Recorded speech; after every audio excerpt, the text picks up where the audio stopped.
Gumugulong na ang investigasyon sa nangyaring aksidente sa isang construction site sa BGC. Isa ang patay sa trahedya habang 3 ang sugatan. Narito ang agenda report ni Ryan Reloban ng Abante. Mananagot ang dapat managot.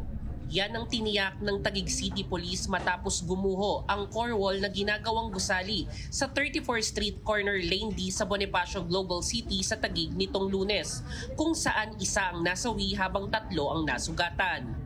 Iniimbestigahan ngayon ng construction firm na Monelli Construction and Development Corporation kaugnay ng insidente. Sa video na eksklusibong ibinigay sa Billionaire News Channel, kitang pinagtutulungan na buhati ng mga manggagawang isang steelman na isa sa 4 na tinamaan ng bumagsak na dingding para sa elevator na itinatayong 28-story building. Aalamin kung nagkaroon ng pagkukulang sa security and safety protocol sa job site.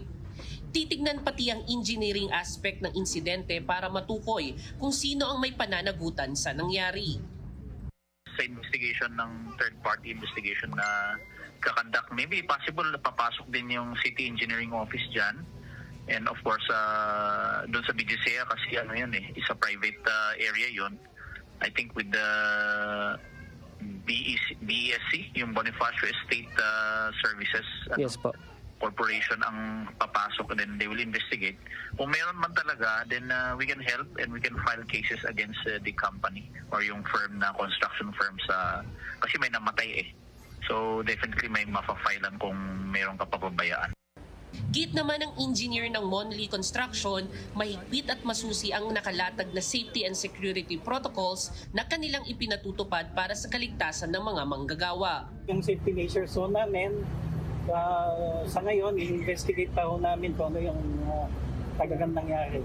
Bakit nataganan siya. Una na rin siniguro ng construction company na sasagutin nila ang mga gastos sa pagpapagamot ng 3 nasugatan. Maayos na ang lagay nila at patuloy na nagpapagaling. Sasagutin din pati ang gastusin sa burol at libing ng nasawing steelman.